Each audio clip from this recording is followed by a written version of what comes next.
In this video, I'll show you how to create and add custom highlight covers to your Instagram. If this helps you, please consider subscribing and giving this video a like so others can find it. So to create the custom highlight covers, we're going to be using Canva for today.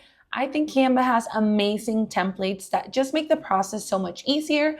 And to find them, all we have to do is click on the search bar at the top and we're going to type Instagram highlight covers. So if you have Canva Pro, chances are that you're going to see more than 10,000 templates that you can use.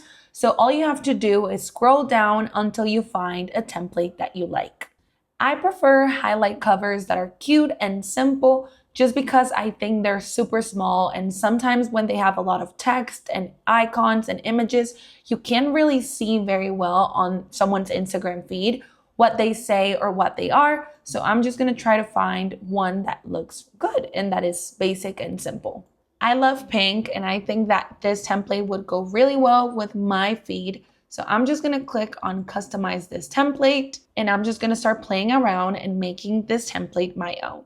So most templates are gonna have all the different options for the highlight covers on the front page. But as you can see, you need to delete this page before downloading. And what we're actually going to be downloading is going to be what comes after.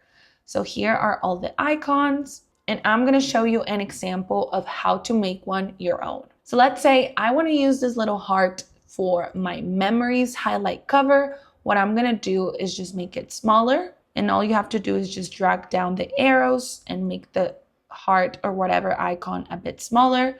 And I'm going to add a little bit of text. To do that, simply click on the left. Then you're going to select add a little bit of body text. And I'm going to type in memories. Now I'm going to change the font right here at the top.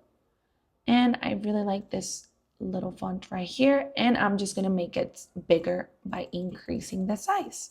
I'm going to bring the text a little bit to the top. And then I'm going to click on effects. And I'm just going to round this text a little bit and make it curve. So I'm going to click on curve right here on the left. And I'm going to adjust it by dragging a little bit down this little progress bar right here. Your text should be a little bit big just because highlight covers are so small that if you have very little text, people are really not going to be able to read it. So let's say you want to change the color of your icon. What you're going to do is simply step on it. You're going to click on color at the top and you can just select a different color that you like. Once you have finished customizing all your highlight covers, we're going to go ahead and download it by clicking on share at the top right. Then we're going to click on download and you can download it as a PNG or JPG.